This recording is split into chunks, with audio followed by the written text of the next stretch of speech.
Hello everyone. IP university के student का बड़े टाइम से था कि हमें इतनी सारी चीजें अच्छे से नहीं मिल पा रही हैं। तो मैं आप सभी आईपी यूनिवर्सिटी के बच्चों को बोलना चाहूंगा, आपके चैनल पे आपके यूनिवर्सिटी के हिसाब से, आपके चैप्टर के हिसाब से, आपके एग्जाम के वेटेज के हिसाब से सारी वीडियो डलेंगी। अब आपको इधर उधर जाने की जरूरत बिल्कुल भी नहीं है। हमारी लाइव ये जो YouTube पे हम बिल्कुल सिस्टमेटिक सारी वीडियो डालने जा रहे हैं। बस आप चैनल से जुड़े रहिए। अगर किसी स्टूडेंट को लगता है कि वो उसके हिसाब से नहीं है तो डेफिनेटली डिस्क्रिप्शन में जो भी व्हाट्सएप नंबर गिवन है वहां पे भेजिए, ताकि हम उसको एनालिसिस करके आपके सिलेबस को और बेहतर तरीके से आप तक डिलीवर कर पाए। दूसरी बात, ये क्लास मैं रिकॉर्ड करके डाल रहा हूं और रिकॉर्ड मैंने लाइव क्लास जो अभी लेटेस्ट लिया था उसके हिसाब से था। अगर किसी बच्चे को बीच में मैंने किसी वीडियो में बोल दिया हो, फॉर एग्जांपल यूपी के बच्चे हों या दिल्ली यूनिवर्सिटी के बच्चे हों, कुछ बातें मैंने डिस्कस किया हो कि आपके डीयू में या आपके यूपी यूनिवर्सिटी में, उन बातों को आप इग्नोर करिएगा कि प्योरली हमने सारी चीजों को देख के यहां पे सिलेबस अपलोड कर रहे हैं। अब आपको इससे फायदा जरूर मिलेगा, आपको कहीं इधर उधर जाने की जरूरत नहीं है। होपफुली आप इंजॉय करोगे क्लास को। चलिए अब आगे आप क्लास को स्टडी करिए। स्टार्टिंग से देख लेते हैं। हमारा चैप्टर जो है न्यू चैप्टर है, दैट इज चैप्टर का नेम क्या है? मटीरियल। मटीरियल मतलब आपका इन्वेंट्री कह लो, मटीरियल मतलब आप स्टॉक कह लो। हम इस चैप्टर के अंदर पढ़ते हैं कि हम स्टॉक को किस तरीके से मैनेज किया जाए। अब आप समझना कि स्टॉक को मैनेज करना एक बहुत बड़ी सरदर्दी होती है लोगों के लिए। अब सिंपल सी बात करूं कि मेरा अगर कंस्ट्रक्शन का काम है और जो मेरा सीमेंट आज लगना था, मान लेते हैं कि 10 बैग सीमेंट लगना था, 10 कट्टे सीमेंट लगना था और मैंने 20 कट्टे मंगवा लिए। रखने की जगह नहीं थी, मैंने बोला चलो बाद में तो यूज ही हो जाना है। पता चला कि किसी रीजन से सीमेंट जो ऐसा स्टॉक है जो कि क्या होता है, थोड़ा सा भी पानी या पानी का थोड़ा सा सीलन टाइप का भी आ जाए ना तो वो क्या होता है, जम जाता है एक तरीके से। तो मेरा तो नुकसान हो गया। यानी हमें सोच समझ के मंगवाना चाहिए था। अगर ये सोच समझ के अगर हमने इन्वेंट्री को अच्छे से अप्लाई किया होता टेक्निक्स को, तो हमसे ये गलती ना होती। मिल्क को ले लो, मान लो मुझे कोई फंक्शन, कोई पार्टी, कुछ भी करना है। अगर मैं अपने पास मिल्क ले आऊं और अगर मैं अपने इन्वेंट्री को अच्छे से कंट्रोल ना करूं कि मान लेते हैं 3 दिन फंक्शन चलना है, मैं सोचूं यार 2 दिन तो चल ही जाता है, 3 दिन का इकट्ठा ही मिल्क ले लो, तब भी खराब हो जाएगा हमारा। तो हम स्टॉक को किस तरीके से दुकान में मैनेज करें। अगर अपनी दुकान के अंदर हम ज्यादा स्टॉक को भी भर लेते हैं तो वो भी हमारे लिए हानिकारक है, और कम स्टॉक को भी ले लेते हैं तो वो भी हानिकारक है। ज्यादा स्टॉक इसलिए हानिकारक है कि उसके रखने के खर्चे आपके बढ़ जाएंगे, आपको एक अलग से गोडाउन लेना पड़ेगा।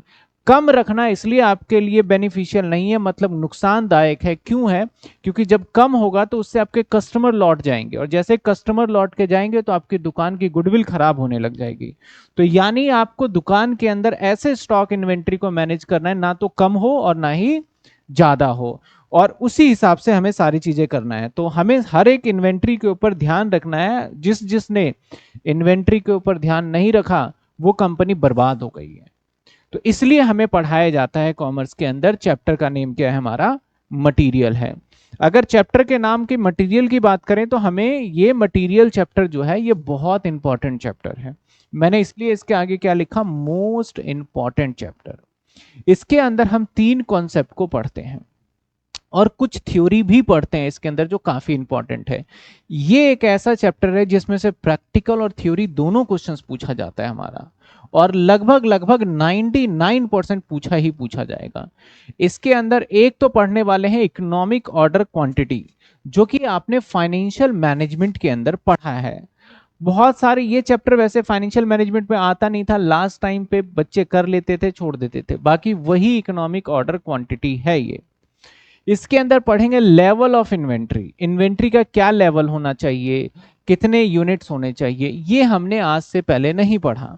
फिर पढ़ने वाले हम स्टोर लेजर। स्टोर लेजर आपने सेमेस्टर 1 के अंदर फाइनेंशियल अकाउंट में पढ़ा था, लीफो फीफो वेटेज, तो कहीं ना कहीं उसी से रिलेटेड है।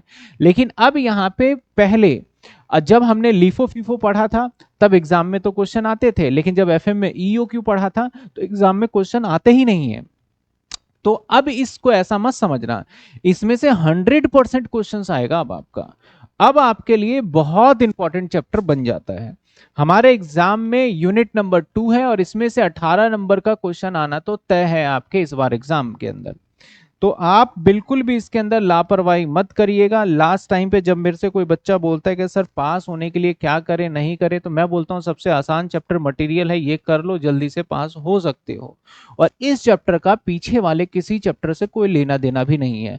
अब कोई बच्चा आज एनरोल होता है और बोलता है सर हमने कॉस्ट शीट नहीं करी, में कोई फर्क नहीं पड़ने वाला इस चैप्टर में फिलहाल। तो आइए, हमारे पास 3 टॉपिक पढ़ेंगे, एक इकोनॉमिक ऑर्डर क्वांटिटी, एक लेवल ऑफ इन्वेंट्री, एक store laser that is LIFO, FIFO, last in first out, first in first out, जो हमने पहले पढ़ा हुआ है। देखते हैं sir economic order quantity.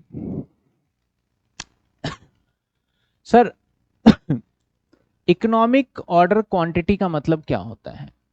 Economic order quantity, इसका मतलब होता है जहां पे वो लेवल में, ध्यान देना, वो लेवल जहां पे इकोनॉमिक ऑर्डर क्वांटिटी वो होगा, मतलब हमें कितने यूनिट खरीदना चाहिए,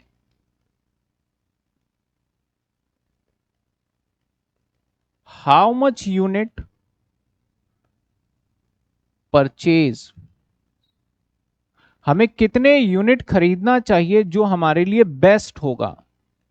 बोलते हैं ना कई बार कि यार कितने ले लूं कि जो मेरे लिए सही रहेगा। जैसे आप क्वेश्चन पूछते हो मेरे से कि हम बुक खरीद ले या सही रहेगा, या फिर 10 ईयर से कर ले, या ये चैप्टर छोड़ दे कर ले तो सही रहेगा। तो यहां पे हमें दुकानदार को समझाना है। तो ये बेस्ट कब होगा? उस टाइम पे होता है बेस्ट जब आपके दो खर्चे, मेजर खर्चे दो ही होते हैं सामान खरीदते हैं। एक खर्चा हमारा कौन सा होता है? Ordering cost, ordering cost. और एक होता है हमारा कैरिंग कॉस्ट, कैरिंग कॉस्ट। साहब ऑर्डरिंग कॉस्ट क्या होता है? ऑर्डरिंग कॉस्ट होता है सामान को, यानी गुड्स को, गुड्स को मंगवाने का खर्चा, मंगवाने का खर्चा। एक बार समझाइए। अब मान लो आप फ्लिपकार्ट से ऑर्डर करते हो ना ऑर्डर, आप Amazon से ऑर्डर करते हो तो उसके साथ डिलीवरी चार्ज लगाते हैं, तो दैट इज ऑर्डरिंग कॉस्ट। वो क्या है हमारा? आप कई बार तो ये कंपनी इतने ज्यादा शातिर हो गए हैं कि वो इंटरनेट हैंडलिंग चार्ज और बहुत सारे चार्जेस लगाते हैं। तो वो सारे जितने भी चार्जेस लगा रहे हैं वो किसके पार्ट माने जाते हैं? Ordering cost. और जब आपने सामान मंगाया तो आपको गुड्स को रखना पड़ेगा कहीं ना कहीं, गुड्स को रखने का खर्चा, गुड्स को रखने का खर्चा, इस खर्चे को हम क्या कहते हैं sir? Ordering cost, sorry carrying cost कहते हैं। अब मुझे बताना एक बार कि ये कौन कौन से कॉस्ट होंगे, मुझे एक बार समझाना। मैं ऑर्डरिंग कॉस्ट को आज के बाद थोड़ा सा शॉर्ट फॉर्म में बोल दूंगा ओसी, और कैरिंग कॉस्ट को शॉर्ट फॉर्म में बोल दूंगा, सिर्फ सी वर्ड कर दूंगा, ठीक है? या ऑर्डरिंग कॉस्ट को मैं ओसी क्यों बोलूं, ओ बोल देता हूं, पहले पहले अल्फाबेट ले लेते हैं, ठीक है? और कैरिंग कॉस्ट को सी बोल दूंगा। क्लियर है? मान लेते हैं मैं एक सामान में ऑर्डर करना चाह रहा हूं। सपोज करिए मैंने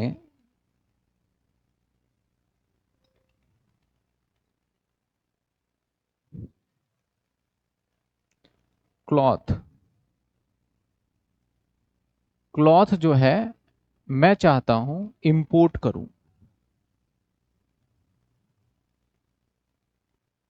इंपोर्ट करना चाहता हूं मैं क्लॉथ। कहां से क्लॉथ इंपोर्ट करना चाहते हैं? सपोज करो आउट ऑफ इंडिया, चाइना से,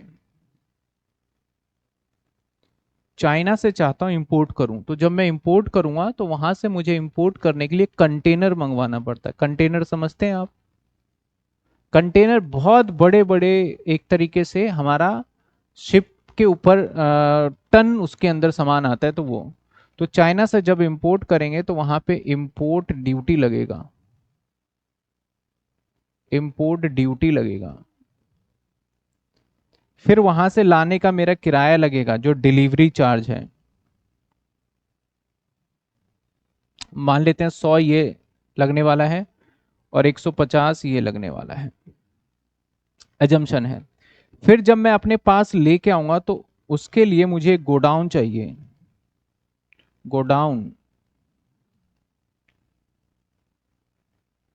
और गोडाउन का मेरा जो खर्चा है वो मान लेते हैं कि जाएगा 130 रुपए।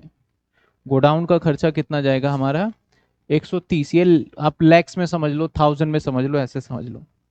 और साथ के साथ मुझे गोडाउन के अंदर ये बहुत जो कपड़े को है वो मुझे ऐसे कंडीशंस में रखने हैं जहां पे मुझे लाइट की जरूरत पड़ेगा, लाइटिंग की बहुत ज्यादा जरूरत पड़ेगी, जिसका 20 रुपए का खर्चा है। तो आप मुझे यहाँ पे दो चीजें बताइए, ओ कितना है और सी कितना है। ओ कितना है और सी कितना है, आप थोड़ा सा दिमाग लगा के बताइए, ओ कितना है और सी कितना है। बताइए दिमाग लगा के, ओ कितना और सी कितना। विवेक ने जवाब दिया सर ओ 250। और सी, सी बच्चे बता रहे हैं 150। सी 150। और भी बताइए भैया, ये गलत भी हो सकता है, मैं बिल्कुल 100% श्योर नहीं हूं, तो और भी बता दीजिए तो मेरे बेटर रहेगा। सिर्फ विवेक, अकेला विवेक को समझ में आया, और बाकी बच्चों को देखें क्या कर रहे हैं। अरे ये कट गया क्या, मिनिमाइज हो। बाकी जानवी है, सिद्धार्थ है, अनीशा है, ईशा है, दिव्या है, रिया है, जारा है, अक्षित है। क्योंकि ये कोई ये बच्चा नहीं बोल सकता। और ये लास्ट में है राफत है। कोई स्टूडेंट ऐसा नहीं बोल सकता कि सर आज हमारी फर्स्ट क्लास है। मैंने कहा पिछले चैप्टर से कोई लेना देना नहीं है। सिद्धार्थ, जानवी, अक्षित, रफत, तारा, रिया, तो लगभग लगभग सभी बच्चों ने जवाब एकदम सही दिया। यानी आपको समझ में आया, ऑर्डरिंग कॉस्ट भैया सामान मंगाने का खर्चा और कैरिंग कॉस्ट सामान को रखने का खर्चा।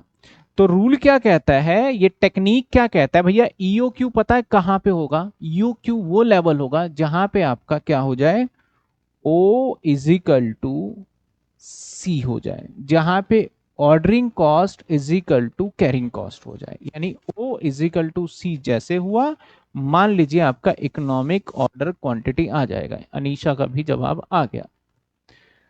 सर ओ इक्वल टू सी करना है। अब सर ऑर्डरिंग कॉस्ट होता क्या है? अब हम साल में ऐसा नहीं है कि एक बार सामान लाएंगे, ऐसा हो सकता है कि एक बार भी लाएं, दो बार भी लाएं, तीन बार भी लाएं, ये भी चलेगा। तो सर ईओक्यू का एक अपना फॉर्मूला है। ईओक्यू का फॉर्मूला होता है हमारा 2 AO डिवाइडेड बाय सी, इसके ऊपर अंडर रूट, ये फॉर्मूला होता है। इस फॉर्म बेसिकली ये फॉर्मूला नहीं है, लॉजिक है। ये जो इक्वेशन है और ये समीकरण है, ये यही बताता है हमें कि भैया ऑर्डर जो है वो कॉस्ट के बराबर है। दैट्स इट, सिर्फ ये बता रहा है, ज्यादा कुछ नहीं बता रहा। ऑर्डर किसके बराबर है हमारा? कॉस्ट के, कैरिंग कॉस्ट के बराबर होना चाहिए, बस ये बताता है। इसको देखते हैं, आइए। इसको जानने के लिए, इसको प्रूव करने के लिए पहले हम एक छोटे से सवाल को कर लें तो हमें समझ में आना चालू होगा। एक छोटे से सवाल, तब मैं इस फॉर्मूले को समझाऊंगा। हमारे सामने आपकी किताब का एक सवाल है। मैंने कहा कि भैया ईओ क्यू जो है, मैंने कहा भैया ईओ क्यू जो है is equal to 2AO divided by C. A है हमारा एनुअल डिमांड, यानी एनुअल यूज कह लो। ओ है हमारा ऑर्डरिंग कॉस्ट, और सी है हमारा कैरिंग कॉस्ट। ठीक है, क्वेश्चन में क्या कहता है, R refrigerator manufacturer purchase 600 unit certain components, ये 600 यूनिट सर्टेन कंपोनेंट्स खरीदता है फ्रॉम बी से, हिज एनुअल डिमांड, कहता है कि इसका एनुअल यूसेज 1600 है, यानी आपको सवाल में ए दे दिया, एनुअल डिमांड में ए दे दिया। कई बार बहुत सारी किताब में एनुअल डिमांड को किसी और नाम से भी बोल देते हैं, यू से भी डिनोट कर देते हैं, तो नाम अलग हो सकता है, कॉन्सेप्ट और सारी बातें एक ही रहेंगी। द ऑर्डरिंग प्लेसिंग कॉस्ट 100, यानी जो हमारा ओ है वो 100 रुपए लगेगा, यानी एक बार जब मैं ऑर्डर करूंगा इनको, पूरे साल में तो 1600 यूनिट लगेंगे, जब मैं एक बार इसे ऑर्डर करता हूं तो मेरे खर्चे जो हो जाते हैं वो कितने हो जाते हैं, मेरे 100 रुपए का है। And the cost of carrying unit is 8, और सी बता दिया कि भैया हमारे 8 रुपए लग जाएंगे। कैलकुलेट इकोनॉमिक ऑर्डर क्वांटिटी, आप वो क्वांटिटी बताइए जो हमारे लिए बेस्ट होगा। नंबर ऑफ ऑर्डर बताइए कि भैया आपको कितनी बार लेने जाना पड़ेगा। सपोज करो मैं बोलता हूं कि मैं भैया एक बार में 100 यूनिट खरीदूंगा, तो आप मुझे सिंपल सा जवाब दीजिए, अगर मैं एक बार में 100 यूनिट खरीदूंगा तो मुझे कितनी बार उस दुकान पे सामान को खरीदने जाना पड़ेगा, 16 बार जाना पड़ेगा। तो जो आपने बोला उस दुकान पे जाना पड़ेगा 16 टाइम, तो वो है नंबर ऑफ ऑर्डर, कितनी बार आप करोगे, तो एक बताना है हमें number of order. Time interval between the two order in a year, आपका ट्रिब्यूट योर रिजल्ट, मतलब हमारे दो ऑर्डर के बीच में कितना टाइम इंटरवल होगा, ये भी बताना है। तो हम सबसे पहले इससे भी ज्यादा चीजें इसके अंदर डिस्कस करेंगे। तो सबसे पहले हमें निकालना है इकोनॉमिक ऑर्डर क्वांटिटी के भैया हमारे साल में जो खपत है, साल में जो हमें चाहिए होगा वो चाहिए होगा 1600, लेकिन हम ये तो पता करें कि एक बार में कितना लाएं। अगर मैं एक बार में 1600 यूनिट ले आऊंगा तो हो सकता है हमें सस्ता पड़ जाए, 100 रुपए में ही काम चल जाए, लेकिन दूसरे तरफ आप सोचो तो ये भी होगा ना कि आपको रखने के खर्चे बढ़ जाएंगे। तो अगर हम यहां पे फॉर्मूला लगाएं 2AO डिवाइडेड बाय सी का अंडर रूट, तो हमारा 2 क्या है, 2 तो 2 ही है, ए एनुअल डिमांड 1600, ओ क्या है हमारा 100 रुपए, कैरिंग कॉस्ट क्या है 8 रुपए, इन सभी को रूट कर दीजिए, आपका आंसर आ जाएगा। तो देखते हैं क्या आंसर आता है। 2 इंटू 1600 इंटू 100 डिवाइडेड बाई 8 का अंडर रूट, तो ये आ गया 200, 200 यूनिट। यानी हमें जो सलाहकार है, जो हम जैसे अकाउंटेंट है, अपने मालिक को बोलेंगे साहब आप 200 यूनिट एक बार में खरीदिए, आपके लिए फायदेमंद होगा। बोला ऐसा क्यों, बोला इससे आपका वेस्टेज कम होगा। आप तो अब इसको प्रूफ करते हैं, ऐसा क्यों बोला गया 200 यूनिट खरीदना। मैंने बोला देखो 200 यूनिट खरीदोगे तो आप मुझे बताओ नंबर ऑफ ऑर्डर क्या होगा, नंबर ऑफ ऑर्डर मतलब आप दुकान पे कितनी बार जाओगे, तो मैं बोलूंगा ए डिवाइडेड बाय EOQ। आपने मुझे वानी बता दिया, मैं उसको फॉर्मूला लिख रहा हूं, 8 बता दिया विवेक ने। बहुत बच्चे वैसे ही बता रहे होंगे सर 200 एक बार में खरीदोगे, ये एक बार में खरीदा जाएगा, एक बार में, ये एक बार में खरीदा जाएगा, एक बार में, समझे।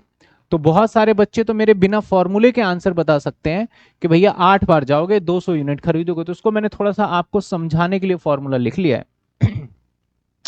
यानी ये बन गया हमारा एनुअल डिमांड 1600 डिवाइडेड बाय आपका 200, तो आपने बोला भैया आपके लग जाएंगे 8 चक्कर, यानी 8 टाइम जाओगे, जो कि क्वेश्चन ने पूछा था, हमने पहले भी क्वेश्चंस का जवाब दे दिया और दूसरे का भी दे दिया। अब मैं जानना चाहता हूं कि सर हमारा ऑर्डरिंग का खर्चा कितना आएगा। ऑर्डरिंग आपने बोला कि 8 बार ऑर्डर रहेगा, तो टोटल 8 बार जाएंगे तो टोटल एक्सपेंस क्या होगा हमारा, total ordering cost, ordering cost. तो ऑर्डरिंग कॉस्ट कितना पड़ेगा, तो बोलोगे सर 8 बार जाओगे और एक बार का खर्चा कितना बता रहे थे आप 100, तो 800 लगेंगे। तो इसको मैं ऐसे भी बोल सकता हूं ए डिवाइडेड बाय EOQ इनटू में O, तो ये आ जाएगा 1600 डिवाइड 200। देखो फॉर्मूले से आप बिल्कुल कंफ्यूज मत होना, जो किताब में लिख देते हैं उसको मैं समझा समझा के बता रहा हूं।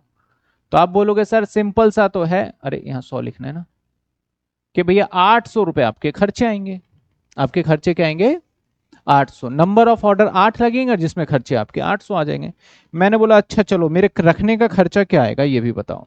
ये तो हो गई इसकी बात, carrying cost. Carrying cost, carrying cost, carrying cost मतलब रखने का खर्चा। अब रखने का खर्चा ना बड़ा अजीब टाइप का होता है, ये बदल जाता है रखने का खर्चा। मान लो कि मैं, मान लेते हैं कि मुझे आइसक्रीम बेच रहा हूं, मुझे आइसक्रीम रखना है स्टोर करके। तो जो मैं आइसक्रीम रखूंगा, जो आइसक्रीम रखूंगा मैं स्टोर करके, तो आपको भी पता है कि भैया आइसक्रीम आप नॉर्मल तरीके से नहीं रख सकते। आइसक्रीम रखने के लिए आपको बड़े सारे फ्रीजर की जरूरत पड़ेगी, फ्रिज की जरूरत पड़ेगी। और मैं सोच रहा हूं बहुत सारे वैरायटी की आइसक्रीम रखूं। मान लिया जाए मुझे 3 फ्रिज की जरूरत पड़ी। मैं 100 किलो, किलो में मान लेते हैं, हमने 100 किलो आइसक्रीम खरीदा और उसके लिए मुझे कितने फ्रिज की जरूरत पड़ी? 3 की। मुझे 3 फ्रिज की जरूरत पड़ी, फ्रिज नंबर 1, फ्रिज नंबर 2 और फ्रिज नंबर 3। इसका भी किराया 100 रुपए, इसका किराया भी 100 रुपए, इसका किराया भी 100 रुपए, और इस सभी में बिल्कुल आइसक्रीम एकदम फुल फुल भर के रखा हुआ है मैंने। और मैंने जहां से ये फ्रिज किराए पे लिया, मैंने उससे बोला भैया मेरे पास तो है नहीं पैसे कि मैं खरीद लूं, आप हमें ये किराए पे दे दो। और जिससे भी मैंने ये किराए पे लिया उसने बोला भैया आप 1 फ्रिज लो तो 100 रुपए पड़ेंगे, 10 फ्रिज लो तो 1000 रुपए किराया पड़ेगा आपको। मैंने क्या करा, चलो दे दो। जब उसने मुझे दिया तो मेरा धीरे धीरे सामान बिकना स्टार्ट हो गया। तो स्टार्टिंग में मेरा जो कैरिंग कॉस्ट लगा, जो कैरिंग कॉस्ट लगा, कैरिंग कॉस्ट सी लगा मेरा 300 रुपए। लेकिन जैसे ही मैं इससे सामान बेचता गया, बेचता गया, बेचता गया, बेचता गया, बेचता गया, ये तो हो गया खाली। जब ये खाली हो गया उसके बाद मेरा कैरिंग कॉस्ट लगने लग गया 200। फिर जैसे मैं करता गया, इसको भी बेचता गया, बेचता गया, बेचता गया, तो ये भी हो गया खाली। तो अब मेरा कैरिंग कॉस्ट कितना हो गया? 100 रुपए। इसका मतलब आप बहुत सिंपल तरीके से कह सकते हो कि कैरिंग कॉस्ट कांस्टेंट नहीं रह सकता। कैरिंग कॉस्ट चेंज होता रहता है, जैसे जैसे मेरा इन्वेंट्री घटता जाता है मेरा कैरिंग कॉस्ट भी क्या होगा? घटता जाएगा। तो इसीलिए बोला गया कि भैया इसको आप चेंज नहीं कर सकते, आपका ये चेंज, सॉरी, आप इसको मेजर आसानी से नहीं कर सकते। तो इसको मेजर कैसे करना? एवरेज में। जब आपको ना पता हो, जैसे मैं बोलूं यार मैंने आज 500 कमाए, कल 300 कमाए थे, उसके बाद मैं 600 कमा रहा हूं, 800 कमा रहा हूं, तो आप बोलेगा भाई तेरी कमाई क्या है, मेरे तो समझ नहीं आती। तो मैं इन सबको जोड़ के एवरेज बता दूंगा, मेरी कमाई ये है, आप तो जो मर्जी समझ ले। तो यहां पे एवरेज, एवरेज का मतलब क्या होता है? 1/2। एवरेज का मतलब क्या होता है हमारा? 1/2। तो इसलिए कैरिंग कॉस्ट को क्या बोला गया? सुनिएगा, इसलिए कैरिंग कॉस्ट को क्या बोला गया, यहां तक समझ में आया। कैरिंग कॉस्ट बोला गया कि भैया कैरिंग कॉस्ट निकालना हो तुम्हें तो आप ईओक्यू लेना, क्योंकि सामान तो यही लाओगे, डिवाइडेड बाय 2 कर देना। सर डिवाइडेड बाय 2 क्यों? क्योंकि ये कैरिंग कॉस्ट है। एवरेज करने के लिए, या मैं इनटू में 1/2 करता और इनटू में आप कर देना सी, जितना खर्चा आ रहा है कैरिंग कॉस्ट। तो अगर मैं इसका कॉस्ट निकालूं तो क्या आएगा? ईओक्यू मेरा कितना निकला था आंसर में? 200, डिवाइडेड बाय क्या? 2, इनटू में कैरिंग कॉस्ट कितने का कह रहा था भैया? 8 रुपए कह रहा था। तो देखो खर्चा कितना आ गया? 800। तो क्या आप देख पा रहे हैं मेरा कैरिंग कॉस्ट क्या है हमारा? आप देख पा रहे होगे कि मेरा कैरिंग कॉस्ट जो है, ये कैरिंग कॉस्ट क्या है? 800, और ऑर्डरिंग कॉस्ट भी क्या था हमारा? 800। तो क्या कैरिंग कॉस्ट और ऑर्डरिंग कॉस्ट बराबर है ये? तो मैंने यही समझाने की कोशिश की कि ये हमारा बेस्ट तब माना जाता है, अरे कहाँ गए, जब हमारा ऑर्डरिंग कॉस्ट और कैरिंग कॉस्ट जब कभी भी बराबर आएगा तो समझ लेना आप क्या निकाल रहे हो? इकोनॉमिक ऑर्डर क्वांटिटी निकाल रहे हो। तो इसको बराबर करने के लिए एक सिंपल सा एक इक्वेशन बना लिया। एक बना कैसे वो भी देखते हैं। सवाल के अंदर एक बात और पूछा गया था कि बताइए number time interval between the order of the year, एक साल में कितना टाइम इंटरवल होगा? मैंने कहा इतना आसान सवाल, टाइम इंटरवल मतलब 8 बार तो जाऊंगा लेने, साल में कितने महीने? 12, या दिन मान लो 365, 365 दिन में मैं 8 बार जाऊंगा लेने के लिए, तो कितने समय समय के बाद जाऊंगा? तो अब सिंपल से 365 डिवाइडेड बाय 8, तो भैया 45.6 या कुछ भी मान लो, 45 दिन के आसपास मैं चला जाऊंगा लेने के लिए। मंथ में बोलो तो मैं 1.5 महीने में जाऊंगा लेने के लिए। टाइम इंटरवल निकल गया। तो ये हमने निकाल दिया। अब आप सवाल का मेन कोर समझिए, फंडा। मैं यहां पे फॉर्मूले को थोड़ा सा प्रूव करने की हर बार कोशिश करता हूं, ताकि बच्चा रट्टे ना लगाए, बच्चे को समझ में आना चाहिए अच्छे से। अब मैंने कहा कि भैया ईओ क्यू वहां पे है जहां पे ओ इज इक्वल टू क्या हो जाए, सी हो जाए, वो ईओ क्यू होगा, जो कि सामने आपके प्रूफ भी है। ऑर्डरिंग कॉस्ट का फॉर्मूला आपके सामने लिखा है। ऑर्डरिंग कॉस्ट का फॉर्मूला क्या है, A divided by EO Q into में ओ। और कैरिंग कॉस्ट का फॉर्मूला है EO Q divided by 2 into में सी। ये कुछ बना। अब इस इक्वेशन को सॉल्व करते हैं। तो मैं इसको अगर सॉल्व करूं तो ये a इंटू में o हो जाएगा, क्योंकि ऊपर है ना, तो ये हो जाएगा a इंटू में o। तो मैं इसको और थोड़ा सॉल्व करूं तो a इंटू में o divided by EO Q, और ये हो जाएगा हमारा ईओ क्यू इनटू में सी हो जाएगा और डिवाइडेड बाय 2।